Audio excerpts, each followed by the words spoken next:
Hello दोस्तों, inspired point में आपका स्वागत है। दोस्तों, यह एक बहुत ही प्यारी और खास कहानी है। इसे सुनने के बाद आप अपने सारे बुरे विचारों को छोड़ देंगे और आपका मन खुशियों से भर जाएगा। तो चलो कहानी शुरू करते हैं। यह बहुत समय पहले की बात है। एक शहर में एक लड़का रहता था। वह हमेशा बहुत दुखी और उदास रहता था। उसे यह समझ नहीं आता था कि लोग इस दुनिया में सिर्फ अपने मतलब के लिए क्यों जीते हैं। उसे हर किसी में सिर्फ स्वार्थ दिखता था। वह हमेशा यही सोचता रहता कि कोई उसकी परवाह नहीं करता। उसे लगता था कि लोग उससे बस अपने काम के लिए जुड़े रहते हैं। जैसे ही उनका काम पूरा हो जाता, वे उसे अकेला छोड़कर चले जाते। हमारी जिंदगी में भी ऐसा ही होता है। जब हमें किसी का साथ नहीं मिलता तो हम खुद को बहुत अकेला और कमजोर महसूस करते हैं। ऐसा लगता है जैसे इस दुनिया में कोई हमें प्यार नहीं करता और हमारी कोई अहमियत नहीं है। लेकिन हम यह भूल जाते हैं कि आखिर में हर किसी को अपनी जिंदगी का सफर अकेले ही तय करना पड़ता है। वह लड़का अपने अकेलेपन से बहुत परेशान हो गया था। एक दिन उसने सोचा कि अब और घर में रहकर क्या करना, इसलिए वह घर छोड़कर निकल पड़ा। उसके मन में ढेर सारे सवाल और उलझनें थीं। वह इन्हीं विचारों में खोया हुआ चलता जा रहा था। चलते चलते उसे रास्ते में एक आश्रम दिखाई दिया। उसने देखा कि वहां एक गुरु अपने शिष्यों को ध्यान सिखा रहे थे।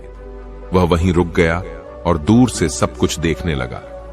तभी एक शिष्य ने गुरु से पूछा, गुरुजी, ध्यान क्या होता है और इससे हमें क्या फायदा होता है?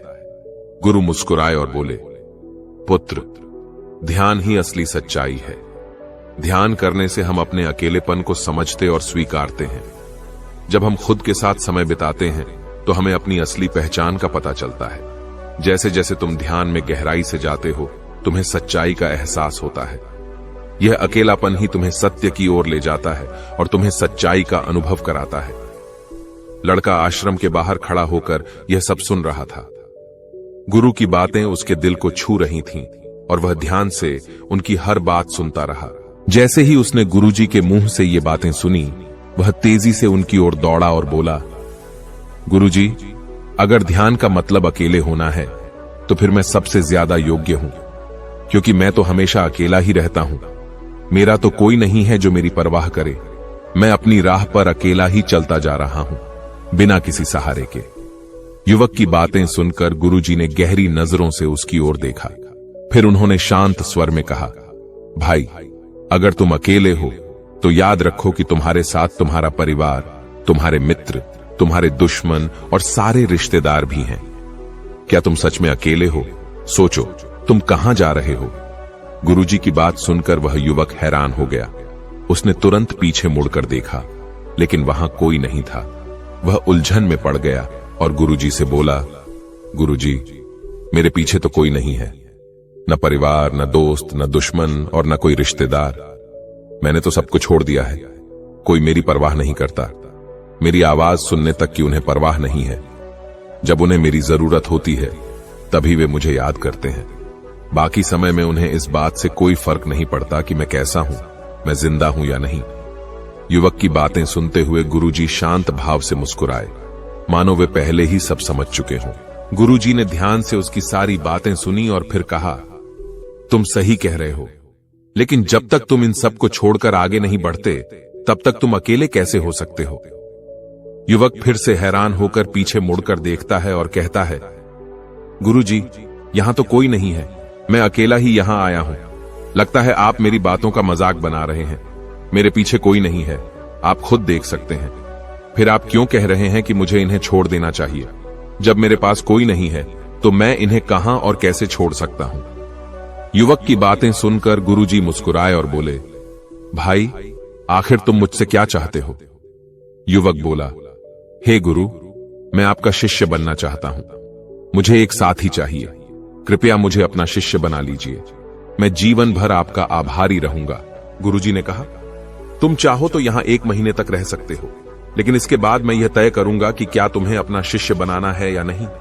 तुम्हें मेरी एक बात माननी होगी। तुम्हें इन 30 दिनों के भीतर ध्यान का अभ्यास करना होगा। अगर तुम ऐसा कर सकते हो तो तुम यहां रह सकते हो, नहीं तो तुम्हारे लिए यहां कोई जगह नहीं है। युवक ने गुरुजी की बातों पर काफी सोचा और फिर कहा, गुरुजी, जो आप कहेंगे मैं वही करूंगा। अगर आप चाहते हैं कि मैं इन 30 दिनों में ध्यान का अभ्यास करूं, तो मैं इसके लिए पूरी तरह तैयार हूं। युवक ने गुरुजी की बात मान ली और आश्रम में रुक गया। अगले दिन सुबह गुरुजी उस युवक के पास आए और पूछा, भाई, तुम किससे बात कर रहे हो? तुम्हारा ध्यान कहां है? युवक ने उत्तर दिया, हे गुरु, मेरे साथ तो कोई नहीं है, मैं किससे बात करूं? मैं तो अकेला हूं। गुरुजी ने कहा, ठीक है, लेकिन अब ध्यान लगाओ, क्योंकि तुमने मुझसे वचन दिया था कि तुम इन 30 दिनों में ध्यान का अभ्यास करोगे। गुरुजी की बात सुनकर युवक ध्यान करने बैठ गया। पहले दिन युवक को ध्यान करने में बहुत कठिनाई आई। उसे कई परेशानियों का सामना करना पड़ा और वह ठीक से लगातार बैठ भी नहीं पा रहा था। उसके पैर जैसे सुन्न हो गए थे, मानो वे काम करना ही छोड़ दें। यह सब गुरुजी देख रहे थे। गुरुजी ने उस युवक से कहा, भाई, तुम जितनी देर चाहो उतनी देर बैठ सकते हो। यह जरूरी नहीं है कि तुम एकदम लगातार बैठे रहो। अगर तुम्हें थोड़ी तकलीफ हो रही है तो तुम उठ सकते हो, टहल सकते हो और फिर वापस आकर बैठ सकते हो। इतना कहकर गुरुजी वहां से चले गए। अगले दिन सुबह गुरुजी फिर उस युवक के पास आए और पूछा, भाई, तुम किससे बातें कर रहे हो? क्या कोई आया है? वह व्यक्ति उत्तर दिया, हे गुरु, यहां तो कोई नहीं है, आप खुद देख लीजिए, मैं किससे बात करूंगा? गुरुजी ने फिर कहा, चलो ध्यान का अभ्यास करो। इस पर युवक बोला, हे गुरु, क्या केवल आंखें बंद करके बैठ जाना ही ध्यान है? अगर यही ध्यान है तो यह तो बहुत आसान है, इसे तो कोई भी कर सकता है। गुरुजी ने उस युवक को समझाया, भाई, केवल आंखें बंद करके बैठ जाना ध्यान नहीं कहलाता। ध्यान करने के लिए तुम्हें अपने मन को एकाग्र करना होगा। तुम्हें अपने मन को किसी एक चीज पर ध्यान केंद्रित करना होगा, जो बाहर की आवाज हो सकती है या फिर तुम्हारी अपनी सांसों की आवाज। तुम इन सांसों के अंदर और बाहर आने जाने की आवाज पर ध्यान लगा सकते हो। तुम ऐसी किसी भी चीज पर ध्यान केंद्रित कर सकते हो जो वर्तमान में घट रही हो, ताकि तुम्हारा पूरा ध्यान उसी पर लगे और तुम कहीं और भटक न जाओ। और एक बात और याद रखना, जब तुम उस चीज पर ध्यान लगाओगे तो तुम्हारा ध्यान हटना नहीं चाहिए। यह कहकर गुरुजी वहां से चले गए। अगले दिन सुबह जब गुरुजी फिर से उस व्यक्ति से मिलने आए तो उन्होंने पूछा, भाई, आज कौन आया है? किससे बातें कर रहे हो? तुम्हारी आवाजें बहुत जोर से आ रही हैं। क्या तुम यहां खुद शांति पाने आए हो या फिर दूसरों को अशांत करने के लिए? वह व्यक्ति उत्तर दिया, हे गुरु, यहां तो कोई है ही नहीं, तो मैं किससे बात करूंगा? यहां तक कि अभी तक मेरे मुंह से एक शब्द भी नहीं निकला है। फिर ये जोर जोर की आवाजें कहां से आ रही हैं? जब मैंने कुछ कहा ही नहीं तो मैं दूसरों के लिए अशांति का कारण कैसे बन सकता हूं? गुरुजी ने कहा, ठीक है, ठीक है, चलो ध्यान का अभ्यास करो। उस व्यक्ति ने फिर कहा, हे गुरु, क्या मैं आपसे एक प्रश्न पूछ सकता हूं? गुरुजी ने जवाब दिया, पूछो, तुम्हें क्या पूछना है? उस व्यक्ति ने पूछा, हे गुरु, आप कहते हैं कि किसी भी एक चीज पर ध्यान लगाओ जो वर्तमान में घट रही हो, लेकिन जब मैं अपनी सांसों पर या किसी ऐसी चीज पर ध्यान लगाने की कोशिश करता हूं तो मेरा ध्यान स्थिर नहीं रह पाता। मैं पल पल भटकता रहता हूं। कभी मुझे पुरानी बातें याद आने लगती हैं तो कभी कुछ और। ये पुरानी यादें मेरा पीछा नहीं छोड़ती। आपके कल यहां से चले जाने के बाद मैंने ध्यान करने की बहुत कोशिश की, लेकिन पुरानी यादें बार बार मुझे परेशान करती रहीं, जिससे मैं एक चीज पर ध्यान नहीं लगा सका। अब मुझे क्या करना चाहिए? गुरुजी ने उस व्यक्ति की बातें सुनकर मुस्कुराए और वहां से चले गए। उन्हें उस व्यक्ति के निराशा में छुपे सवाल का मजाक समझ में नहीं आया। गुरुजी ने उसे ध्यान से सुना और फिर कहा, भाई, यह तो साधारण बात है। जब तुम अपनी सांसों पर ध्यान लगाते हो तो तुम्हारा मन शांत होता है और तुम्हें नींद आने लगती है। यह कोई नई बात नहीं है। यह वही स्थिति है जब तुम अपने मन को शांत करने की कोशिश करते हो, लेकिन शरीर को आराम की आवश्यकता होती है। ध्यान के अभ्यास में तुम्हारे शरीर और मन दोनों को संतुलित करने की आवश्यकता होती है। अगर तुम लंबे समय तक बिना आराम किए बैठते हो तो शरीर थक कर नींद की तरफ झुकता है। फिर गुरुजी ने उसे एक तरीका बताया, तुम ध्यान करते समय आराम से बैठो, शरीर को ढीला छोड़ दो। अगर तुम्हें नींद आने लगे तो तुम अपने ध्यान की प्रक्रिया को थोड़ी देर के लिए रोक सकते हो, थोड़ा चल सकते हो या शरीर को खींच सकते हो। जब तुम्हें फिर से ताजगी महसूस हो तो ध्यान की ओर वापस लौट आओ। ध्यान एक निरंतर प्रक्रिया है जिसमें आत्मनिर्माण और आत्मविश्वास की आवश्यकता होती है। तुम धीरे धीरे अपनी नींद को नियंत्रित कर सकोगे, लेकिन इसके लिए तुम्हें धैर्य और आत्मनियंत्रण की आवश्यकता होगी। युवक ने गुरुजी की बातों को ध्यान से सुना और मन ही मन ठान लिया कि वह अभ्यास में लगे रहेगा और धीरे धीरे अपने ध्यान को और मजबूत करेगा। गुरुजी ने उसकी बात सुनी और मुस्कुराए, फिर कहा, तुम सही कह रहे हो।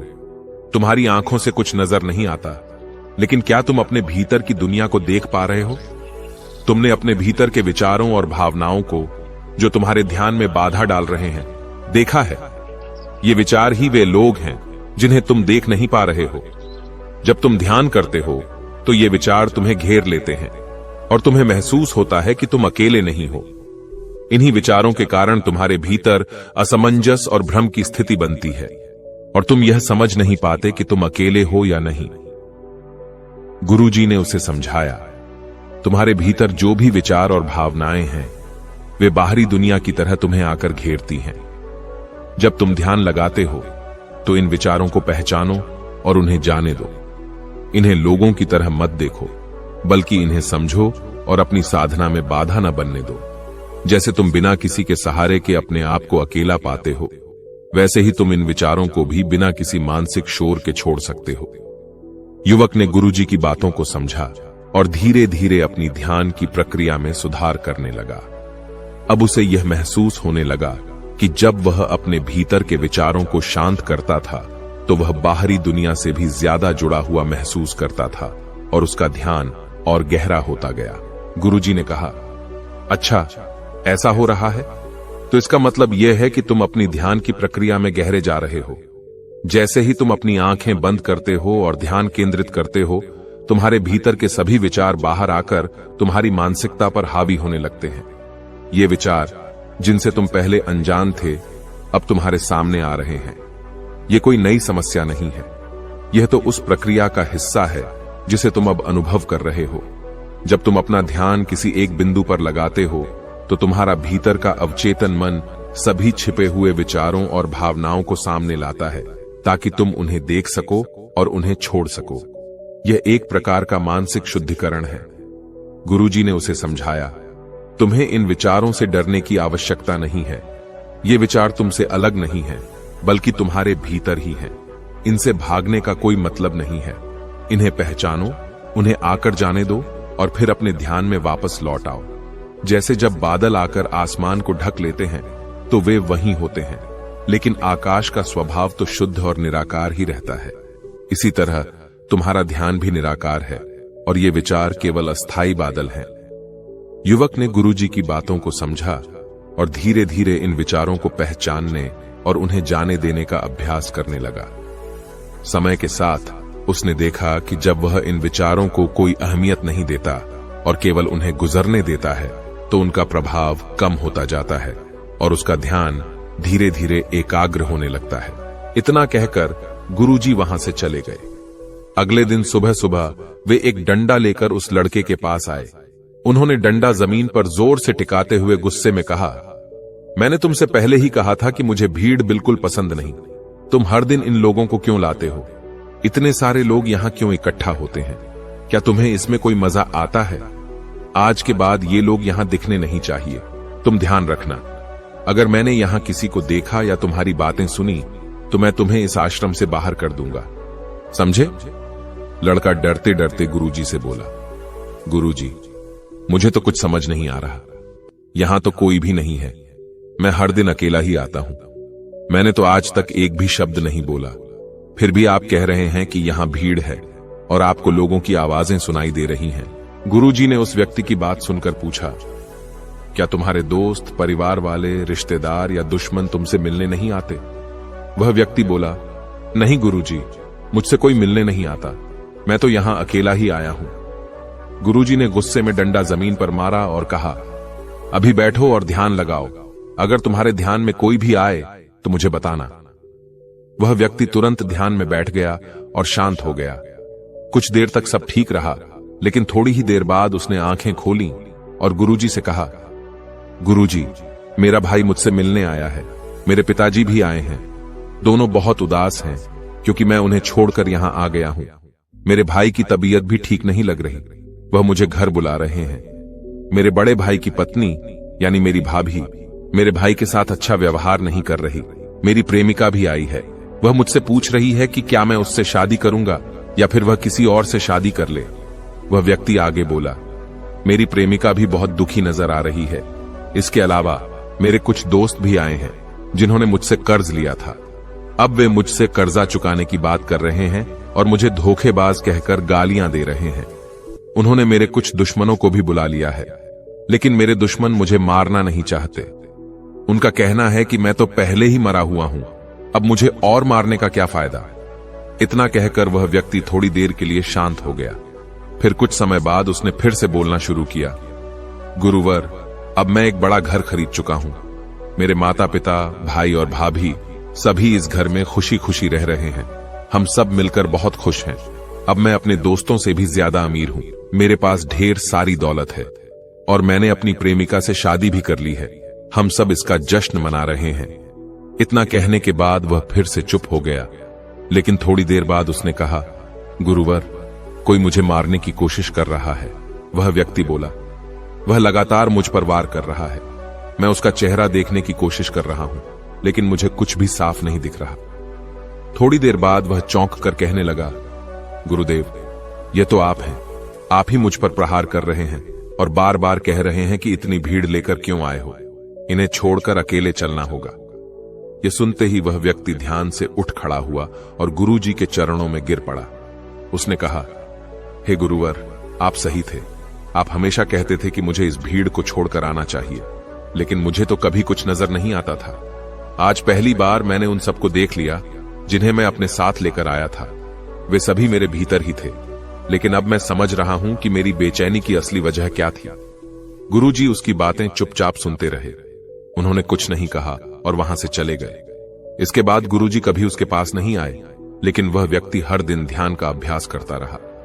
1 महीने बाद वह फिर गुरुजी के पास गया और बोला, हे गुरुवर, जैसा आप कहते थे, मैं सचमुच अपनी भीड़ को अपने साथ लेकर घूमता था, लेकिन अब मैंने उन सभी को विदा कर दिया है। आज मैं पूरी तरह अकेला हूं। मेरे साथ अब कोई नहीं है, न आप, न मेरा परिवार, न मेरे दोस्त, यहां तक कि मैं खुद भी अपने साथ नहीं हूं। अब मैं एक अद्भुत शांति महसूस कर रहा हूं। मेरी सारी समस्याएं जैसे खत्म हो गई हैं। मैं हल्का महसूस कर रहा हूं और इस शांति में जो आनंद है वह शब्दों में बयां नहीं किया जा सकता। गुरुवर ने उस व्यक्ति से कहा, भंते, अगर तुम चाहो तो इस अकेलेपन को लेकर अपनी दुनिया में वापस जा सकते हो। तुम उस संसार में लौट सकते हो जहां लोग तुम्हारे आसपास होंगे, लेकिन फिर भी तुम भीतर से शांत और अकेले रहोगे। चाहे वे तुम्हारे परिवार वाले हों, रिश्तेदार हों, मित्र हों, शत्रु हों या तुम्हारी प्रेमिका, इन सब के साथ रहकर भी तुम स्वयं में पूर्ण रूप से अकेले और संतुलित रहोगे। गुरुवर ने आगे कहा, और यह भी जान लो, जब जीवन में कोई कठिन परिस्थिति आएगी तब भी तुम शांत और स्थिर रहोगे। अब तुम हर समस्या का हल ढूंढने में सक्षम हो चुके हो। यदि तुम चाहो तो मैं तुम्हें अपना शिष्य बना सकता हूं। हो सकता है तुम्हें लगे कि तुम्हारा ध्यान मार्ग 30 दिनों में पूरा हो गया है, लेकिन यह तो बस शुरुआत है। अभी बहुत कुछ सीखना बाकी है, लेकिन याद रखना, कुछ भी पकड़ने की कोशिश मत करना। यह यात्रा लंबी है और इसकी शुरुआत शांति से होती है। यह सुनकर वह व्यक्ति गुरुवर को प्रणाम करता है और कहता है, हे गुरुवर, मैं अपने घर लौटना चाहता हूं। मैं अपनी जिम्मेदारियों को निभाते हुए इस मार्ग पर आगे बढ़ना चाहता हूं। कृपया मुझे अनुमति दें। गुरुवर मुस्कुराए और बोले, भंते, जब मन शांत हो तो सब कुछ संभव है। तुम संसार में रहकर भी अपनी शांति बनाए रख सकते हो, लेकिन एक बात याद रखना, सीखना और जानना जरूरी है, लेकिन किसी भी चीज को पकड़कर मत रखना। अब तुम जाओ, तुम्हारा कल्याण हो। दोस्तों, आपने आज के इस वीडियो से क्या सीखा वो मुझे आप कमेंट में बता सकते हैं। इसी के साथ में उम्मीद है कि आपको आज की वीडियो पसंद आई होगी, तो इस वीडियो को उस इंसान को शेयर करें जिससे यह कहानी सुनने की जरूरत है, और उसी के ठीक बाद चैनल को सब्सक्राइब करें। तो चलिए फिर मिलते हैं ऐसी एक और नई वीडियो में एक नए मैसेज के साथ। तब तक के लिए अपना ख्याल रखें। धन्यवाद और नमो बुद्धाय।